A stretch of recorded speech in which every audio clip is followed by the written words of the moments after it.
Rod Parsley's remarks in his November 24, 2024 prayer cloth service showcase several recurring themes and approaches that merit close scrutiny for emotional manipulation, questionable biblical alignment, and rhetorical tactics aimed at coercion. Below is a detailed analysis broken into these categories: emotionally charged comments, unbiblical assertions, and underhanded tactics.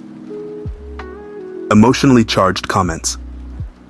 Parsley frequently employs emotionally charged language to elicit reactions from his audience, which can create a sense of urgency, dependency, or obligation. Examples include: 1. Language of desperation. Phrases like, "What are you waiting for?" or "You're not in the room yet," are designed to make attendees feel inadequate or as though they are spiritually lacking unless they participate in prescribed ways, such as shouting, praising, or donating. Statements like, "Shake off those grave clothes," and "If the devil can't get your joy, he can't get your stuff," are visceral metaphors meant to amplify emotional vulnerability. 2. Exaggerated claims of healing and deliverance. Parsley claims that specific ailments such as cancer, autism, and dementia are being healed or will never affect attendees if they believe fervently enough. These statements exploit the deep fears and hopes of vulnerable individuals. While faith healing is a biblical concept, making absolute claims without evidence or pastoral follow-up sets dangerous expectations and risks exploiting congregants' desperation for miracles. 3. Hyperbolic descriptions of God's actions. Repeated phrases like, "Miracles are raining down," and "Cancer just left your body," heighten emotions, but they lack tangible proof or accountability. Such proclamations often serve more to elicit applause than provide spiritual depth or pastoral care. 4. Guilt-laden appeals. Parsley uses phrases like, "Why are you putting up with what I won't put up with?" to suggest that suffering is the result of a lack of faith or personal failure. This can lead to undue shame or self-blame among attendees who do not experience immediate healing. Unbiblical assertions. Although Parsley roots his messages in Christian theology, some of his statements stray from sound biblical doctrine. 1. Misinterpretation of healing in the Bible. Parsley emphasizes that Jesus never said no to healing, citing instances in the Gospels where Jesus healed those who asked. However, he neglects the broader biblical narrative, which includes examples of faithful people enduring suffering without immediate deliverance, e.g., Job, Paul's thorn in the flesh, in 2 Corinthians 12:7-10. The implication that healing is guaranteed if one has enough faith distorts biblical teaching and can lead to disillusionment or spiritual harm. 2. Transactional view of miracles. Parsley suggests that miracles are contingent upon actions such as shouting and financial giving, just because he said so.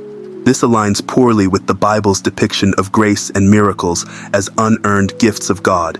Ephesians 2:8-9. 3. Overemphasis on wealth transfer. His discussion of financial blessings and a transfer of wealth implies that God will redistribute wealth to faithful believers. While generosity and stewardship are biblical principles, portraying wealth as a divine reward distorts Scripture's emphasis on spiritual richness over material gain. Matthew 6:19-21. 4th, presumption about God's will. Parsley claims to know God's immediate intentions, such as, "Your child is getting delivered," or "Cancer is leaving your body." While prayer and faith are important, asserting divine outcomes without room for God's sovereignty risks leading congregants astray. Underhanded tactics.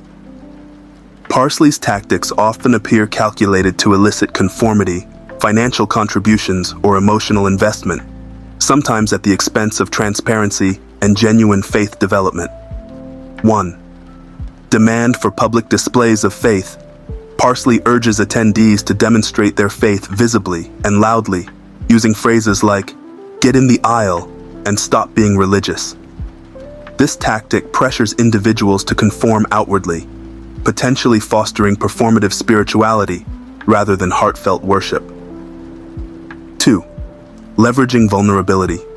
Testimonies of panic attacks and healings are shared to create a personal connection, but they are also used to segue into demands for action, such as sowing financial seeds or engaging in specific rituals, e.g., obtaining prayer cloths.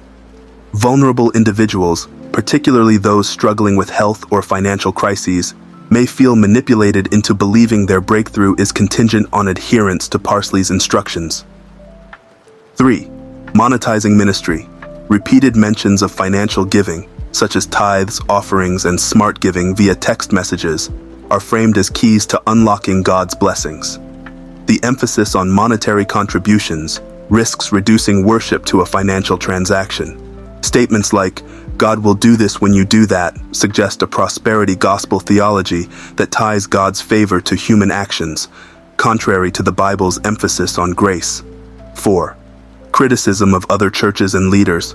Parsley criticizes other pastors as half-backslidden or religious, while elevating his own ministry as quote-unquote uniquely spirit-led.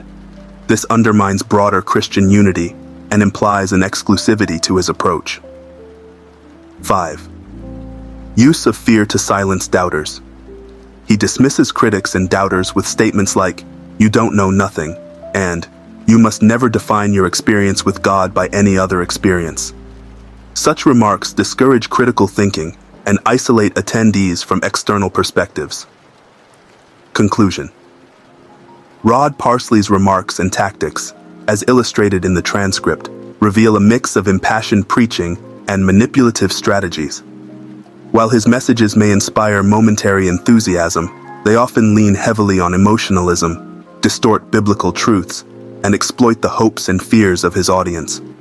His rhetoric conflates spiritual devotion with outward displays and financial giving, creating a transactional view of God's blessings. Moreover, his failure to leave space for God's sovereign will risk alienating those who do not experience the promised miracles. For those seeking spiritual growth, it is vital to approach such messages with discernment, grounding one's faith in Scripture rather than emotionally charged appeals or guaranteed outcomes. True Christian ministry should emphasize grace, humility, and reliance on God's timing rather than conditional promises tied to human actions or donations.